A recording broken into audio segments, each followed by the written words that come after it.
When I was on olanzapine, my hands would shake too much at work to be able to do my job, and I'd have to go home early, and then I'd be very anxious so that I'd be walking in circles around the couch.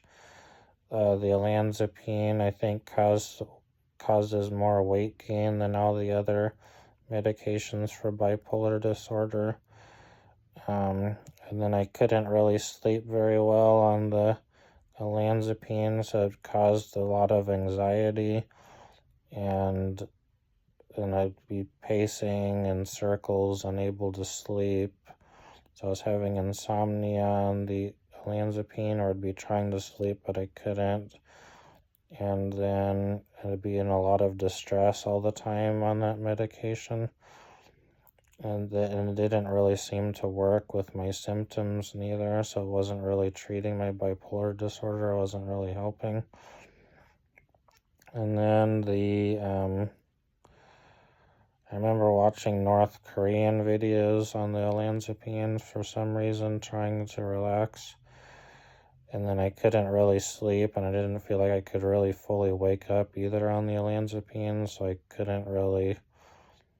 I wasn't able to do my job because my hands were shaking, and I'd have to go home. And then I went to the doctor a few times for my hands were shaking so much. And then a lot of anxiety problems. And then the quetiapine at the 100 milligram level, I worked for like a year or two. I was doing all right with the quetiapine, and then I started still having 5150s for people being concerned about things that I had said somewhere on social media. So the quetiapine worked for a while, but then it didn't completely suppress all the PTSD or bipolar or deep dissociative spectrum disorder problems or whatever. It didn't quite get rid of everything enough to keep me out of the hospital. But and then at higher doses, the quetiapine caused me different problems.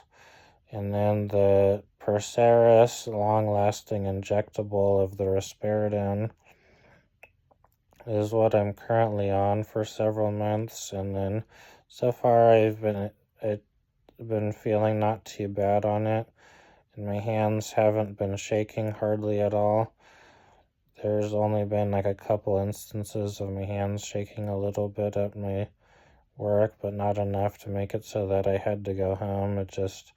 They just shook slightly and made it so that I had a little hard time highlighting and writing with my hands.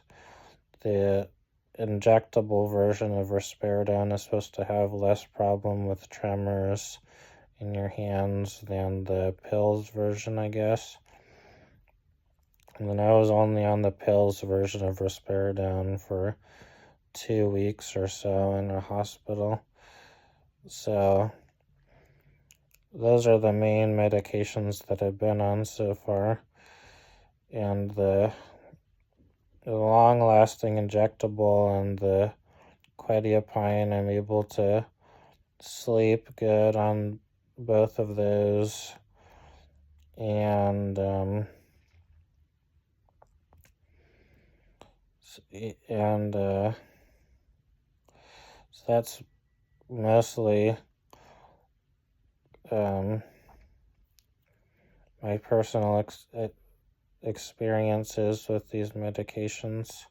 The long-lasting injectable, you get an injection in the arm, and then it hurts a little bit when it goes in, and then you get like a little lump in your arm that lasts for a few days, and then you don't have to worry about taking your pills, and it's just once a month you need an injection.